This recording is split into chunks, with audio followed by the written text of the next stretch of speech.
दर्शकवृन्द हार्दिक नमन। सदा जस्तै आज पनि यहाँहरूका समक्षमा श्री स्वस्थानी व्रत कथालाई लिएर उपस्थित भइसकेका छौँ। कथालाई श्रवण गर्नुभन्दा पूर्व आउनुहोस् पुष्पाञ्जली गरौँ। हरि ओम यं ब्रह्मा वरुणेन्द्र रुद्र मरुता स्तुन्वन्ति दिव्यैस्तवैर् वेदैः साङ्गपदक्रमोपनिषदैर्गायन्ति यं सामगाः ध्यानावस्थिततद्गतेन मनसा पश्यन्ति यं योगिनो यस्यान्तं न विदुसुरासुरगणा देवाय तस्मै नमः। श्रीमच्चन्दनचर्चितोज्ज्वलवपु शुक्लाम्बरा मल्लिका मालालङ्कृतकुण्डला प्रविलसन् मुक्तावलीशोभिता सर्वज्ञाननिदानपुस्तकधरा रुद्राक्षमालाकरा वाग्देवी वदनाम्बुजे वसतु मे त्रैलोक्यमाता चिरम्। मूकं करोति वाचालं पङ्गुं लङ्घयते गिरिं यत्कृपातमहं वन्दे परमानन्दमाधवं। नमो भगवते तस्मै व्यासायामिततेजसे यस्य प्रसादाद् वक्ष्यामि नारायणकथामिमाम्। नारायणं नमस्कृत्य नरं चैव नरोत्तमं देवीं सरस्वतीं व्यासं ततो जयमुदीरयेत्। श्री स्वस्थानी परमेश्वर्यै नमो नमः।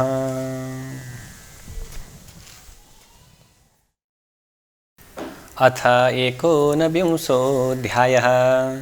कुमारजी आज्ञा गर्नुहुन्छ अगस्त्य मुनि, तिमी ध्यानपूर्वक सुन। यति पातालका कुरा सुनाई, अब मर्त्यमण्डलको कुरा भन्दछो। पूर्वकालमा मर्त्यमण्डलको हिमालयको दक्षिण भागमा ब्रह्मपुर नामको एउटा नगर थियो। त्यहाँका कर्मिष्ठ ब्राह्मणहरू प्रशस्त सम्पत्ति पाई वेद पुराणादि शास्त्र अध्ययन गरेर आफ्ना धर्म कर्मको पालना गरेर बसेका थिए। त्यही एउटा शिवभट्ट नामका अत्यन्त दीन दरिद्र ब्राह्मण पनि थिए। गरिब भए पनि तिनी लोभ मोह त्यागेका र आफ्नो सत्कर्मको पालना गर्दथे। तिनकी सती नामकी ब्राह्मणी थिइन्। ती विप्र दम्पति अनन्य प्रीतिले बसेका थिए। घरमा धन सम्पत्ति नहुनाले निकै कष्ट पाएर एक दिन शिवभट्टले आफ्नी पत्नीसँग भनेछन्, हे प्रिय, हाम्रो घरमा सम्पत्ति छैन, त्यसै हुनाले बराबर कष्ट भोगिरहेका छौँ, अर्थात् बार बार सधैँ हामीलाई कष्ट भोगिरहनु परेको छ। अब सम्पत्ति प्राप्त गर्नका निम्ति धन र सम्पत्ति प्राप्त गर्नका लागि सिद्धि गणेशको सेवा गरौँ भन्ने सल्लाह गरेर दुवै पति पत्नीले 8 दिनको मङ्गलबार बिहानै उठी कष्टपूर्वक सिद्धि गणेशको सेवा गर्न लागे। यही क्रमले निकै दिन बितिसके पछाडि सिद्धि गणेश प्रसन्न भएर दर्शन दिएर भन्नुहुन्छ, हे शिवभट्ट ब्राह्मण, हे सती ब्राह्मणी, तिमी दुवैको सेवाले म अत्यन्त प्रसन्न भएँ। जस्तो प्रकारको इच्छा छ सोही वरदान माग भन्दा शिवभट्टले सिद्धि गणेशलाई दण्डवत प्रणाम गरेर अञ्जली जोडेर भन्दछन्, हे गणनाथ, अरू के वर मागौँ र? पूर्व जन्ममा नकमाएको हुनाले यस जन्ममा दरिद्री भएर कष्ट भोगिरहेका छौँ। अब सम्पत्ति पाउने इच्छाले हजुरको सेवा र हजुरको आराधना गरेका हौँ। सम्पत्ति दिएर कष्टलाई निवारण गरिदिई बक्सनुहोस्।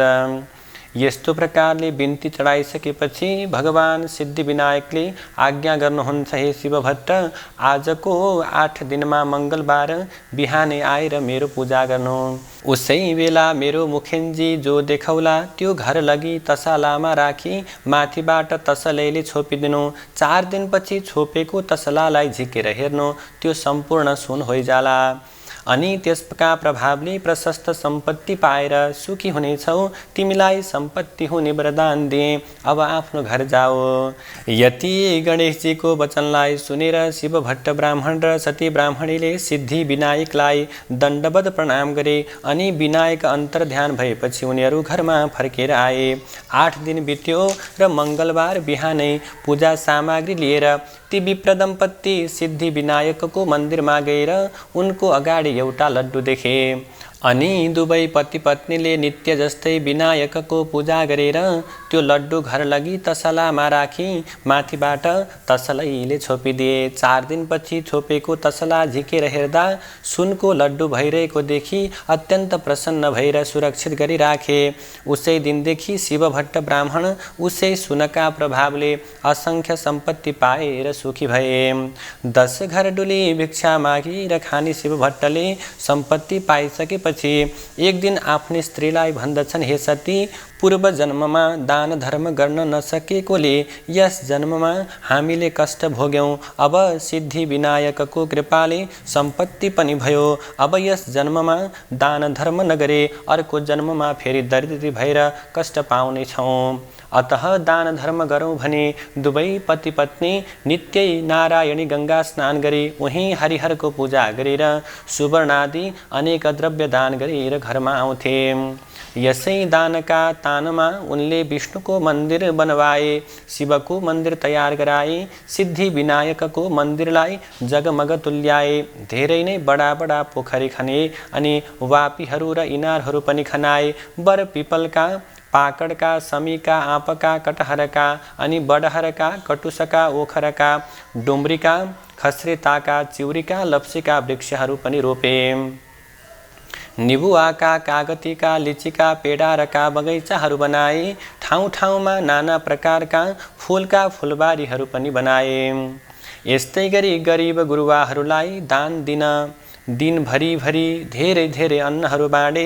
जताततै राम्रा राम्रा पाटी पौवाहरू, सत्तलहरू, चौताराहरू बनाए। बाटा बाटामा अनेक ठाउँमा पौशालाहरू रखवाए। ती पौशालाका नगिचै छायादार पाकडका, चाँपका रुखहरू पनि रोपे। ती वृक्षका फेदमा बिसाउनका निम्ति चौताराहरू चिनेर तयार गरे। देवघाटका वरिपरि साधु सन्त फक्कड तीर्थयात्रीहरूलाई बास बस्नका निम्ति धर्मशालाहरू बनाए। अनेक कुटीहरू बनाए। तीर्थयात्रीहरूका लागि सदावर्त खोलिदिए। पाठशाला खोलेर विद्यार्थीहरूलाई पढाउनका लागि, गुरु तथा बस्नका लागि छात्रावास अनि खानका लागि भोजनालयहरूको व्यवस्था गरे। र त्यस्तै अरू पनि अनेक प्रकारका दान धर्मका कार्यहरू अगाडि बढाए। त्यसरी दान धर्म गर्नाले शिव भट्ट ब्राह्मणको सम्पत्ति झन्झन बढ्दै गयो। त्यो देखेर एक दिन शिव भट्टले आफ्नी पत्नीसित भन्दछन्, हे स्त्री, सम्पत्ति मात्र भएर के गर्ने? हामी वृद्ध हुँदै गएका छौं, तर पनि हाम्रा सन्तान छैनन्। पछि यो सम्पत्तिको रक्षा कसले गरिदेला? अतः सन्तानको निम्ति फेरि सिद्धि विनायकको सेवा गरौँ। यस्तो प्रकारको सल्लाह गरेर अघि जस्तै 8 दिनमा मङ्गलबार बिहानै सिद्धि विनायकको सेवा गर्न लागे।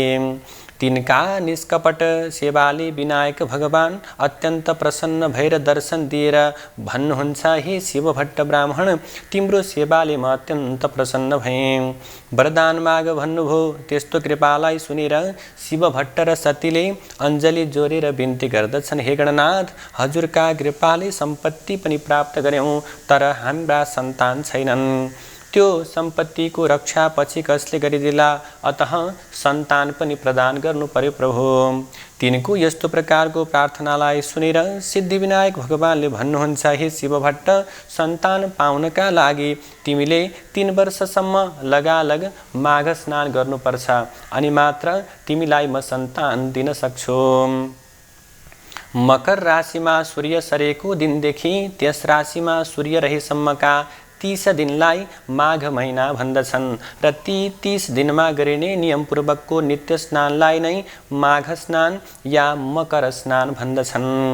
र ती 30 दिनसम्म गरिने जो स्नान छ त्यसले नियमपूर्वकको नित्य स्नानलाई नै माघ स्नान र मकर स्नान भनिने हुनाले जस्तै प्रत्येक दिन सूर्य उदाउँदा रातभरि चिसिएको वातावरणमा पूर्वतिरबाट आइरहेका सूर्यका ताता किरण मिसिएर उत्पन्न भएको ओसिलो त्वालोले छेकिएर सूर्य राता देखुन्जेलको चिसो तातो मिसिएको वातावरणीय समय अति पुण्यदायी र स्वास्थ्यवर्धक हुन्छ। त्यस्तै सूर्य दक्षिणायन भएका बेलाको अन्तिम चिसो वातावरणबाट सूर्य उत्तरायणतिर सर्दाको तातो वातावरण प्रारम्भ हुँदा चिसोमा बढ्दो तातो मिसिँदै गएको माघ महिना पनि अति पुण्यदायी हुन्छ। अरू प्रत्येक राशिमा सूर्य सर्दा प्रकृतिका भिन्न भिन्न वस्तुहरूमा सूर्यका भिन्न भिन्न प्रभाव परे झैं मकर राशिमा सूर्य सर्दा सूर्यको पुण्यदायी प्रभाव पानीमा परेको हुन्छ। यसैले माघ महिनाको माघ स्नान माघदान अति पुण्यदायी हुन्छ। त्यस पुण्यले चिताएका सम्पूर्ण कुराहरू पुर्याउँछ। जस्तो ग्रहहरूमा सूर्य सर्वश्रेष्ठ छन् अनि नक्षत्रहरूमा चन्द्रमा सर्वश्रेष्ठ छन्, त्यस्तै गरेर महिनाहरूमा माघ महिना अत्यन्त अति श्रेष्ठ छ। तसर्थ हे शिवभट्ट ब्राह्मण, यस मनुष्य लोकमा जो जन कामिनीहरूको कटाक्ष बाणले एकदमै विद्ध भएका छैनन्, अर्थात् जो जन स्त्री लम्पट छैनन्, त्यस्ता ती जन मात्रै मकरमा सूर्य रहँदा तलाउमा वा नदीहरूमा वा पुण्यतीर्थहरूमा श्रद्धा विश्वासपूर्वक स्नान गर्न चाहन्छन्, स्नान गर्ने इच्छा जाग्दछ। जो जन बिना आगो बिना यज्ञ बिना पाटी पौवा निर्माण गरी सद्गति पाउन चाहन्छन्, त्यस्ताले माघमा बस्ती बाहिरको भरसक बहँदो जलमा बिहानै स्नान गर्ने गर्नु, नुहाउने गरून्। हे शिवभट्ट, जो जन गाई भूमि सुन माणिक्य आदि दान नगरिकन नै सुन गाई आदि दान गरेको फल प्राप्त गर्न चाहन्छन्, तिनीहरूले पक्कै पनि माघ स्नान गर्नुपर्छ। 21 दिने व्रत, कृच्छ्र व्रत र पराक व्रतले आफ्नो शरीरलाई नसुकाइकन जो जन स्वर्ग जान चाहन्छन्, तिनीहरूले माघ महिनाभरि नै अवश्य नदी वा सरोवर यानि ठुला पोखरीहरूमा नुहाउन्। वैशाखमा हरिको पूजा, कार्तिकमा तपरूपी पूजा र माघमा चाहिँ तपस्या, होम तथा दान तीनवटै गरिन्छ बराबर, अर्थात् हर साल यस्तो गर्ने व्यक्ति अवश्य नै अर्को जन्ममा लक्ष्मीपति राजा हुन्छ। उसलाई कैवल्य धाम प्राप्त गर्ने अर्थात् मुक्ति हुने बुद्धि सुझ्दछ र फेरि मृत्युलोकमा ओर्लनु पर्दैन अथवा ओर्लने हुँदैन। दिव्य दृष्टि हुनेहरूले तनमन वचनले भगवानको सेवा गर्नु भनेर बताएका छन्। हे शिवभट्ट, यो भन्दा कता हो कता बेसी पुण्यदायी माघमा गरिएका तप दान स्नान हुन्छन्। इच्छा सिद्धिका लागि वा सन्तान प्राप्तिका लागि वा हरिको दर्शनका लागि वा अरू नै कामना यानि चाहनाहरूका लागि काय शुद्धि गरेको व्रती भएर नुहाउनेले ती चारै प्रकारको फलको प्राप्ति गर्दछ। अदितिले माघभरि खाँदै नखाई 12 वर्षसम्म माघ स्नान गरिन्। त्यसै उनले तिनै लोक झल्काउने सूर्य जस्ता तेजिला 12वटा पुत्र पाइन्। माघ स्नानको प्रभावले नै रोहिणी सुभगा अर्थात् सौभाग्यवती अनि अरुन्धती दानशीला तथा सची साततले महलमा रूपराशिले झकिझकाउ भएर रहेकी छन्। जसले मकरमा सूर्य रहँदा नदी वा तलाउमा सफा स्वच्छ जलमा स्नान गर्ने गरेको छ, तिनीहरू यस संसारमा सफा स्वच्छताले शोभाले भरिएको सुन्दरी सुन्दरी नर्तकीहरू, आँगनमा नाचिएको दियाका तातीले झलझलाकार सुन्दरी स्त्रीहरूले खचिखचाउ भएको गीत बाजाका स्वरध्वनि भइरहेको मङ्गलकार्यहरूको विधि विधानले शोभिएको वेदका ध्वनिले पवित्र पारिएको विद्वान ब्राह्मणहरू विराजिएको देवताहरूको पूजाले आनन्ददायक तथा सधैँ पाहुनाको लर्को लागिरहने घरमा प्रसन्नतापूर्वक बस्न पाउँछन्। प्यारो वस्तुको त्याग र नियमको पालना गरेर जसले माघ महिनामा प्रशस्त दान दिएको छ, जसले मुरारी भगवानको पूजा गरेको छ, त्यो जन अति उत्तम अति श्रेष्ठ हो।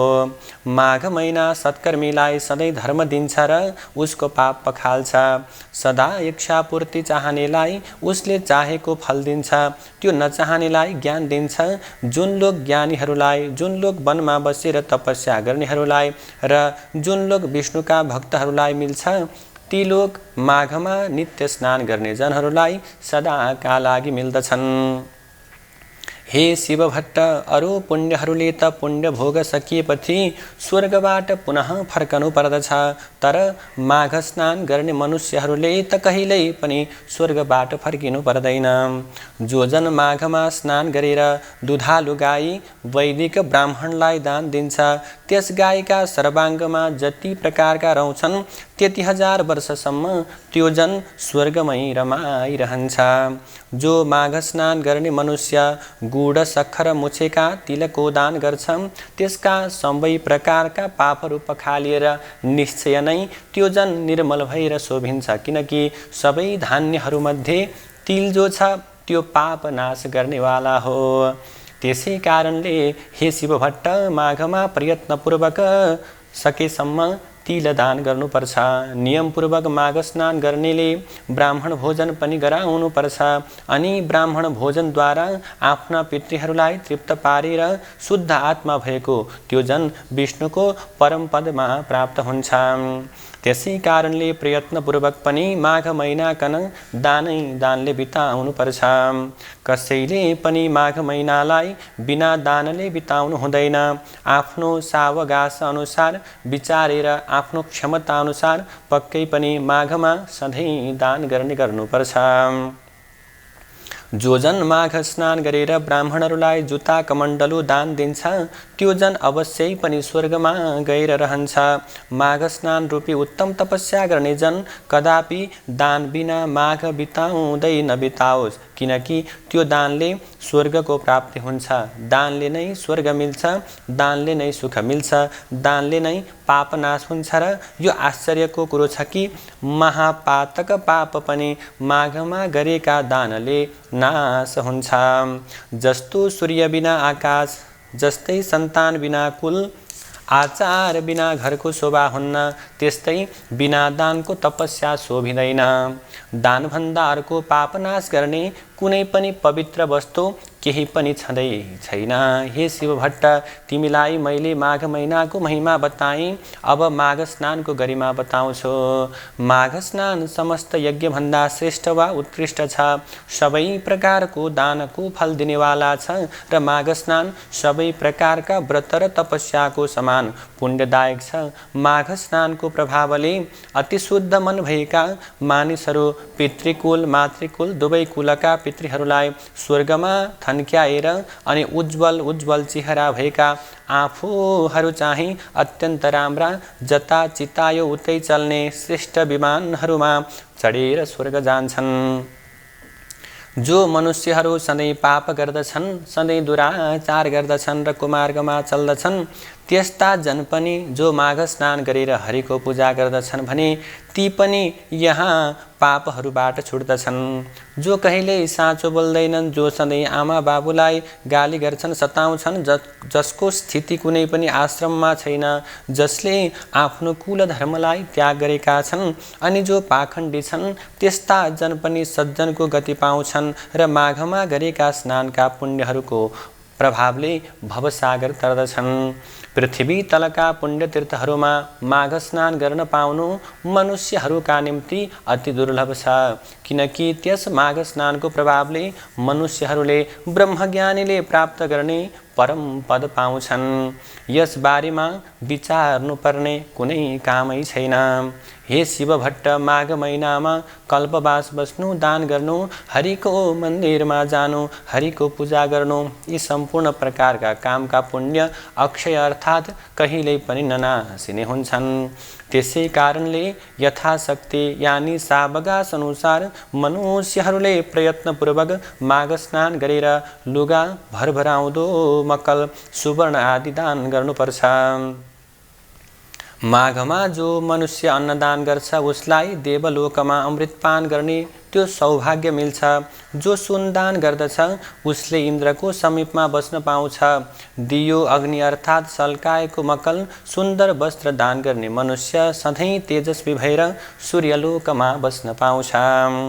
यज्ञहरूले उत्तम दानहरूले उज्जवल तपस्याहरूले ब्रह्मचर्यको धारणले शुभ योगमा गरिएको पूजाले पापीहरू यस लोकमा त्यति शुद्ध हुँदैनन् जति पुण्य तीर्थहरूमा माघ महिनामा गरिएका स्नानले शुद्ध हुन्छन्।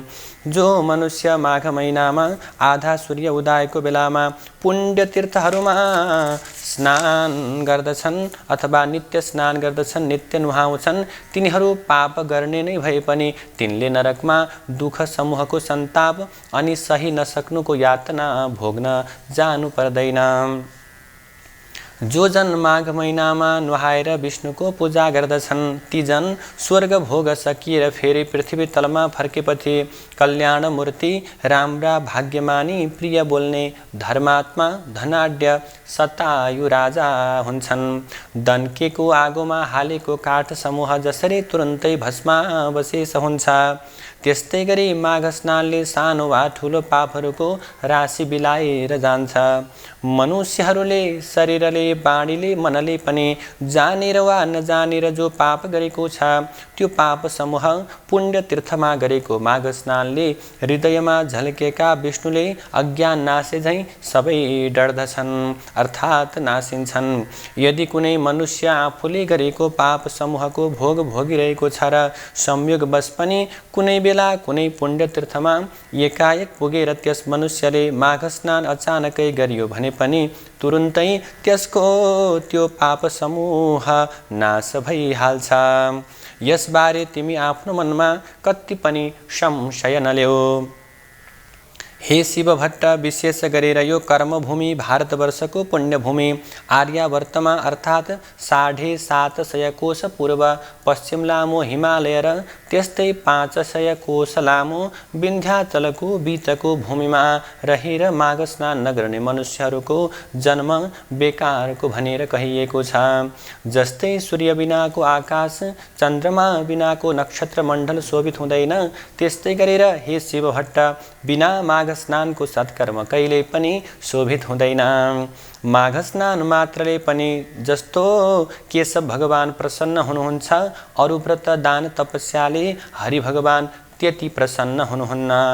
जस्तै सूर्यको तेज जस्तो तेज अरू कुनै पनि तेज हुँदैन, त्यस्तै माघ स्नानको बराबर अरू कुनै यज्ञ यज्ञादिहरू अथवा कुनै पनि प्रकारको क्रिया छैन। तसर्थ वासुदेवलाई प्रसन्न पार्नका लागि, सारा पापहरूलाई हटाउनका लागि र अन्त्यमा स्वर्ग प्राप्तिका लागि पनि मानिसहरूले माघ स्नान गर्ने गरोस्। खुब स्याहार गरिएको हृष्टपुष्ट तर माघ स्नान नगरिएको अशुद्ध र अनित्य निन्द्य शरीरले के नै हुन्छ र अथवा निन्दित शरीरले के नै कर्म गर्छ र। हड्डीहरूको ढाँचा, नसाहरूले कसिएको, मासुले लिपिएको, छालाले मढिएको, दुर्गन्धीले भरिएको, दिशा पिसाबको पात्र, बुढ्याई शोक विपत्तिले व्याप्त, रोगको घर आतुर रगत बग्ने, क्षणभङ्गुर, सबै दोषको आश्रय, अर्काको उन्नतिले दुखी हुने, अर्काको द्रोह गर्ने, छुचो, लोभी, चुखुलखोर, क्रुद्ध, कृतज्ञ, घमण्डी, त्यस्तै क्षणिक अर्थात् केही दिनको मात्रको अथवा केही सीमित समय मात्रको, कहिल्यै पनि तृष्णा पुरा नहुने अथवा तृष्णा कहिल्यै पनि नसकिने उद्धत, दुष्ट, तीनै दोष, कफ, वात, पित्त भरिएको, अपवित्र वस्तु निकाल्ने, पालयुक्त, तीनै ताप, दैविक, दैहिक, भौतिकले मोहित, स्वभावैले अधर्ममा रत भएको अथवा आफ्नो स्वभावले नै अधर्ममा आफ्नोपन भएको त्यो प्रकारको कर्म गर्ने, सयकडौँ तृष्णाले आकुल, काम, क्रोध, लोभ यी नरकका द्वारले व्याप्त, परिणाममा किरा पर्ने, भस्म हुने वा कुकुरहरूको भोजन हुने यस्तो यो लाछी शरीर यदि माघ स्नान गरिएको छैन भने व्यर्थ छ। पानीमा फोका जस्तै, जन्तुमा पुतली जस्तै वा धमिरा जस्तै ती माघ स्नान नगर्ने मनुष्यहरू केवल मर्नका लागि मात्र जन्मन्छन्। विष्णु भगवानलाई नमान्ने ब्राह्मण धिक्कार हो, जोगीहरूको श्राद्ध धिक्कार हो, ब्राह्मण नभएको ठाउँ धिक्कार हो, आचार नभएको कुल धिक्कार हो, घमण्डले युक्त धर्म धिक्कार हो, क्रोधले युक्त भएको तपस्या पनि अत्यन्त धिक्कार हो, बिना दृढताको ज्ञान पनि धिक्कार हो, अल्छीको शास्त्र धिक्कार हो, आफ्ना मान्यजनको श्रद्धा भक्ति नगर्ने नारी धिक्कार हो, त्यस्तै नै गुरुको सेवा नगर्ने ब्रह्मचारी धिक्कार हो, नदन केको आगोमा गरिएको होम पनि धिक्कार हो। साक्षी बिनाको निर्दोषता धिक्कार हो। उपजीविका अर्थात् शरीर व्यापारले जीवन चलाउने कन्या धिक्कार हो। आफ्ना लागि मात्रै पकाइएको भोजन धिक्कार हो। शूद्रका घरको भिक्षा यानी चन्दाले गरिएको यज्ञ धिक्कार हो। कृपणको धन धिक्कार हो। अभ्यास नगरिएको विद्या धिक्कार हो। प्रजासँग विरोध गर्ने राजा धिक्कार हो। जीवनका लागि गरिएको तीर्थ धिक्कार हो। केवल जीवन चलाउनका लागि गरिएको व्रत धिक्कार हो। झुटो तथा चुगलखोरी बाणी धिक्कार हो। सन्देहास्पद मन्त्र जप धिक्कार हो। चञ्चल चित्तको वा अन्य मनस्कको जप धिक्कार हो। अवैधिकलाई दिएको धन धिक्कार हो। ईश्वर नमान्ने नास्तिक जन धिक्कार हो। जो अश्रद्धाले गरिएको पारलौकिक अर्थात् परलोक सम्बन्धी कार्यक्रिया छ त्यो सबै धिक्कार छ। हे शिव भट्ट, जस्तै यस मृत्युलोकमा दरिद्र मनुष्यहरूको जन्म धिक्कार छ, त्यस्तै नै अरू मनुष्यहरूको पनि माघ स्नान बिनाको जन्म धिक्कार छ। जो जन मकरमा सूर्य रहँदा सूर्य नउदाउँदै त्यो समयमा स्नान गर्दैन, त्यो जन पापबाट कसरी छुट्ला र कसरी स्वर्ग जाला। जो ब्राह्मण मारा अनि त्यस्तै गरी सुन चोरुवा, जाँड रक्सी खानेवाला, गुरुको खाटमा सुत्नेवाला अनि पाँचौँ त्यस्ताको सङ्गत गर्ने जस्ता पापीले पनि प्रत्येक माघमा दिनौँ मकर स्नान गर्ने गर्नाले ऊ पापले रहित हुन्छ। माघ महिनामा सूर्य केही उदाइसकेपछि जो जन पानीमा डुबुल्की मार्छन् ती चाहे ब्रह्महत्यारा हुन्, चाहे विभिन्न प्रकारका अखाद्य पदार्थहरू खाने व्यक्ति हुन् वा महापतित हुन्, त्यस्तालाई पनि माघ स्नानले पवित्र पार्दछ भने अरूको कुरै नगरौँ। अरू सारा छिटपुट पापहरू र ठुला ठुला महापातक अर्थात् ब्रह्महत्या, चोरी, मद्यपान अनि त्यस्तै गरी खराब प्रकारको कर्म यस्ताको संसर्ग रूप पाप पनि यी सबै नै माघ स्नान गर्ने मनुष्यका भस्मीभूत हुन्छन्। माघ महिना आउन लागेको बेलामा सारा पापहरू थरथर काप्न थाल्दछन्। यदि कसैले बहँदो पानीमा माघ स्नान गर्यो भने तब उसका सारा पापहरू नासिन्छन्। हामी उसका शरीरबाट बाहिरिन्छौँ अनि हामीहरू कहाँ बस्ने, यो माघ महिना त हाम्रो नाशकाल हो भन्ने ठानेर माघ महिनामा स्नान गर्न लागेको मान्छेलाई देखेर दुखी हुन्छन्। माघ स्नानले पाप खारिएका उत्तम मनुष्यहरू आगो झैँ चहकिन्छन्। माघ स्नानले सारा पाप छुटेका मनुष्यहरू मेघबाट मुक्त भएको चन्द्रमा जस्तै चम्कन्छन्। गिलो सुकेको सानो ठुलो वा बाँडी मन कर्मले गरिएको सबै पापलाई माघ स्नानले नै आगोले समिदालाई झैँ डढाइदिन्छ। जो पाप देख जाला भनेर प्रमादवश गरिएको छ र जो पाप जानेर वा नजानिकन गरेको छ ती सम्पूर्ण प्रकारका पापहरू मकरमा सूर्य रहेको बेलामा गरेको माघ स्नानले नै नासिन्छन्। माघ स्नानले निष्पापीहरू स्वर्ग जान्छन्, पापीहरू पाप खारिएर पापरहितका पवित्र हुन्छन्। हे शिव भट्ट, माघ स्नानका प्रभावले यी सम्पूर्ण प्रकारका कुरा हुनमा कुनै पनि प्रकारको सन्देह छैन। जसरी विष्णु भक्तिमा सबैको अधिकार छ उसै गरी माघ स्नान गर्नमा पनि सबै प्रकारका व्यक्तिहरूको अधिकार छ। माघ सबैलाई स्वर्ग दिने र सबैको पाप नाश गर्नेवाला हो। यही ठुलो मन्त्र हो र यो नै ठुलो तपस्या पनि हो। यो माघ स्नान नै पाप निखार्ने अति उत्तम ठुलो प्रायश्चित्त हो। मनुष्यहरूको जन्म जन्मान्तरको अभ्यासले मात्र माघ स्नानमा श्रद्धा र भक्ति हुन्छ।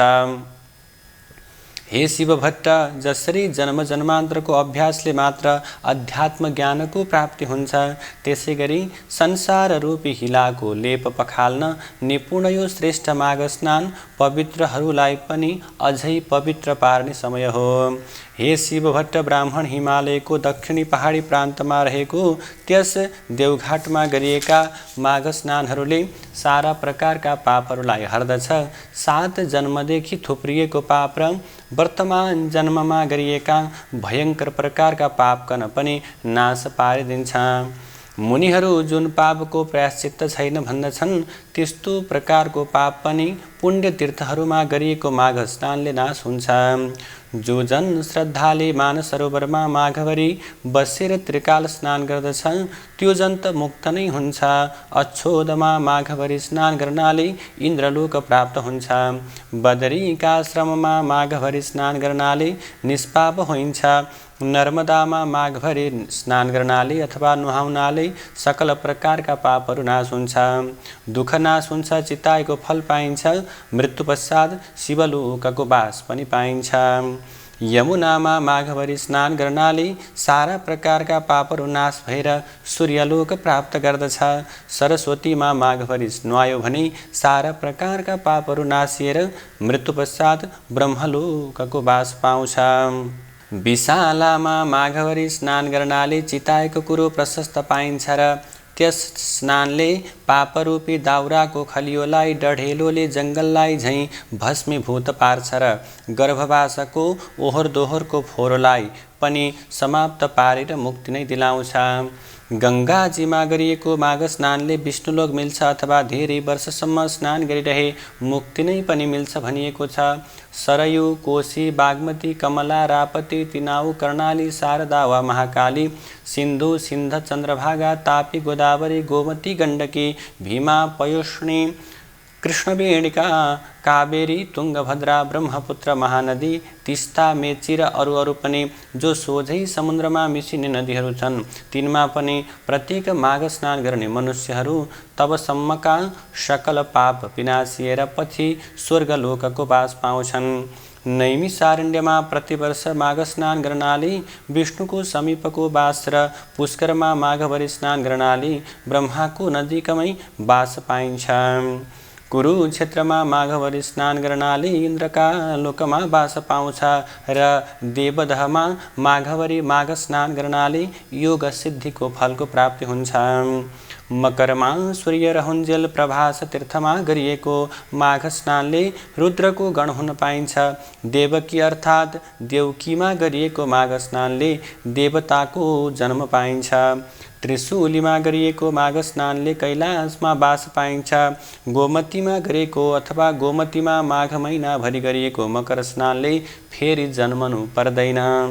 हेमकूटमा, महाकालमा, ओङ्कारमा, अमरेश्वरमा, नीलकण्ठको जलमा माघभरि माघ स्नान गर्नेले रुद्रको लोकमा ऐश्वर्यशाली भएर बस्न पाउँछ।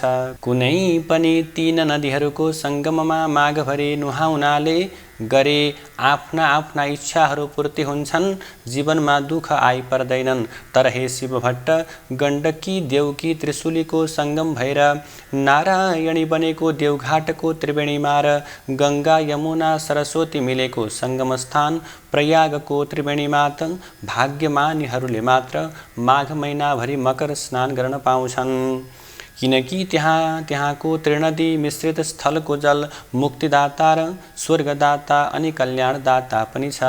हे शिव भट्ट ब्राह्मण, स्वर्गमा रहने देवताहरू पनि देवघाटको त्रिवेणीको र प्रयागको त्रिवेणीको महिमा बखानिरहन्छन्। जहाँ मकरभरि स्नान गर्ने मनुष्यहरूले अन्त्यमा विष्णुलोकको वा देवलोकको बास पाउँछन्। जो मनुष्यहरू यी दुवै त्रिवेणी मध्ये एकमा रहेर माघभरि नै सङ्गम स्नान गर्दछन् भने ती जन धेरै पापी भए पनि तिनले नर्क देख्नु पर्दैन। तिनीहरू सरासर वैकुण्ठ वा स्वर्ग जान्छन्।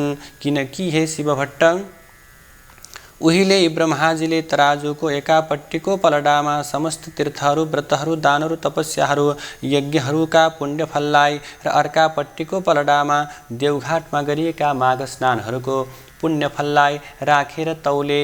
त्यो समयमा माघ स्नानको पुण्यफल नै भारी भयो। फेरि त्यसै गरी एकापट्टि देवघाटको त्रिवेणीको पुण्यफल र अर्कोपट्टि प्रयागको त्रिवेणीको पुण्यफललाई राखेर तौलदा भने त्यो प्रकारको समयमा देवघाटकै माघ स्नानको पुण्यफल केही भारी नै भयो। यस्तो पुण्यदायी ती त्रिवेणीमा जो जन माघे सङ्क्रान्तिको अघिल्लै दिन वहाँ पुगेर उही नै महिनाभरि बसेर कल्पवास बसी लगातार 20 वर्षसम्म माघ स्नान गर्दछन् भने तिनले सधैँको लागि कैलाशको बास पाउँछन्। त्यस्तै गरी 40 वर्ष लगातार माघ स्नान गर्नेले निरन्तर स्वर्गको बास र सधैँ 12 महिना त्यही रहेर त्यही समयमा बसेर त्यही स्थानमा बसेर विष्णु भगवानको मन्त्र निश्चल मनले जप्दै 60 वर्षसम्म लगालग जो जन स्नान गर्दछन् माघ स्नान, तिनले त कैवल्य धामको आनन्दमय लोकमा सदाका लागि बास पाउँछन्। अनि हे शिवभट्ट, कहिले सृष्टि भो र कहिले भो, अनि कहिले अन्त हुन्छ र कहिले हुन्छ भन्ने आदि र अन्तको निधो नभएकोले अनादि अनन्त कहिने 24,000 कोशको गोलाइ भएको धकधकाउँदो रापिलो आगोको गोला सूर्य र त्यसभन्दा 4.5 करोड कोश तल रहेको चिसो न चिसो पानीको 12,000 कोश गोलाएको अविनाशी दह समुद्रै दुवैलाई निराधार निरालम्ब आकाशमा आफ्ना आफ्नै धुरी र वृत्तमा नियमित रूपले नियममा राखी अड्याइ राख्ने त्यो कुन शक्ति हो भन्ने सोची त्यो शक्तिलाई ठम्याई त्यसलाई जान्नु नै ज्ञान हो र त्यो सत्य शक्तिलाई जान्न वेदविहित सत्मार्गमा चल्नु नै सनातन प्रमुख धर्म हो। हाम्रा चालु आँखाले प्रकाशलाई र प्रकाश परेका तर नछेकिएका वस्तुलाई भ्याएसम्म देखे झैँ यिनै सूर्य र समुद्रका बीचको आकाशमा रहेका तर यी आँखाले नदेखिने मनुष्य मात्रको नाकको फेदमा भएको भृकुटीको भित्र शक्ति रूपले रहेको त्यो दिव्य दृष्टि जुन विराट स्वरूपको दर्शनका लागि एकछिन मात्र श्री कृष्णले आफ्नो योग बलले अर्जुनको दिव्य दृष्टिकन उघारिदिए झैँ आफ्नै तपस्याले उघारिएका दिव्य दृष्टिले मात्रै देखिने स्वर्ग नर्क आदि लोक देख्नलाई चाहिने कहिलेकाहीँ यिनै आँखामा झिलिक्क गर्ने दिव्य दृष्टि उघार्न गरिने स्वप्रयास नै तपस्या हो। त्यस तपस्यामा चाहिने साधन सूर्य तेजमा अविचल मन अड्याई राख्ने ध्यान नै योग हो। यी सबै सत्प्रयास सिद्धिका लागि आवश्यक पर्ने पहिलो प्रयास शरीर शुद्धि हो र शरीर शुद्धिका लागि चाहिने प्रारम्भिक प्रयास त्यो नित्य नियमपूर्वकको मकर स्नान नै हो। अर्थात् ज्ञान रूपी चोटामा चढ्न चाहिने लिस्नुको पहिलो खुड्किलो मकर स्नान हो। यसर्थ हर साल गरिएको विष्णु भक्ति पूर्वकको माघ स्नानले जसरी ती माघ स्नान गर्नेहरूलाई मरेपछि शिवलोक इन्द्रलोक सूर्यलोक पुर्याउँछ र त्यही चिरस्थायी वासस्थान दिलाउँछ, त्यसरी नै यसै लोकमा पनि सन्तान चाहनेहरूलाई सन्तान अनि सुख शान्ति पनि दिलाउँछ। जसरी उहिले 5 वटी गन्धर्व कन्याहरू आपसका सरापले प्राप्त भएको कठिन पापको फल पिशाच भएर भोगिरहेका थिए, पछि लोमस नाम गरेका ऋषिको उपदेश रूपी बाणीले नै माघ महिनामा गरिएका त्रिवेणी स्नानका प्रभावले ती गन्धर्व कन्याहरू शराबबाट आश्चर्यसित छुटे र अनि उसै बटुक प्रसिद्ध बेटासँग बिहे भयो। बिहे भएको 7 वर्षसम्म पनि सन्तान नभएर पिरिएका तिनीहरूलाई पछि फेरि लोमस नाम गरेका ऋषिले नै 3 वर्षसम्म 3 छाडे दह अक्षोदमा लगालग नियमपूर्वक मकर स्नान गराए तब तिनीहरूले 3 वर्ष बिराएर सन्तानको प्राप्ति गरी छोराछोरी जन्माए। त्यो आश्चर्य लाग्दो कथा पनि सन्तान चाहने तिमीलाई अर्को मङ्गलबारमा म सुनाइदिनेछु। जय जय श्री स्कंद पुराणे केदारखण्डे माघ महात्म्ये कुमारागस्त्य संवादे श्री स्वस्थानी परमेश्वर्या व्रतकथायां माघ मास महिमा वर्णनम नाम 19 विश्राम। नारायण हरि हरि। कथा श्रवण पश्चात आउनुहोस् पुष्पाञ्जलि गरौँ। हरि ओम उपनयतु मंगलम वह सकल जगन मंगलालयः श्रीमान दिनकर किरण निबोधिता नवनलिन दल निवेक्षणः कृष्णः काले वर्षतु पर्जन्यः पृथिवी सस्यशालिनी देशोऽयं क्षोभरहितो ब्राह्मणा सन्तु निर्भयाः। अपुत्राः पुत्रिणः सन्तु पुत्रिणः सन्तु पौत्रिणः निर्धनाः सधनाः सन्तु जीवन्तु शरदां शतं तत्रैव गङ्गा यमुना च तत्र गोदावरी सिन्धु सरस्वती च तीर्थानि सर्वाणि वसन्ति तत्र यत्राच्युतोदार कथा प्रसङ्गः या कुन्देन्दुतुषारहारधवला या शुभ्रवस्त्रावृता या वीणावरदण्डमण्डितकरा या श्वेतपद्मासना या ब्रह्माच्युतशङ्करप्रभृतिभिर्देवैः सदा वन्दिता सा मां पातु सरस्वती भगवती निःशेषजाड्यापहा कायेन वाचा मनसेन्द्रियैर्वा बुद्ध्यात्मना वा प्रकृतिस्वभावात् करोमि यद्यत् सकलं परस्मै नारायणायेति समर्पयेतत् नारायणायेति समर्पयेतत्। ओम श्री स्वस्थानी दिव्यार्पणमस्तु।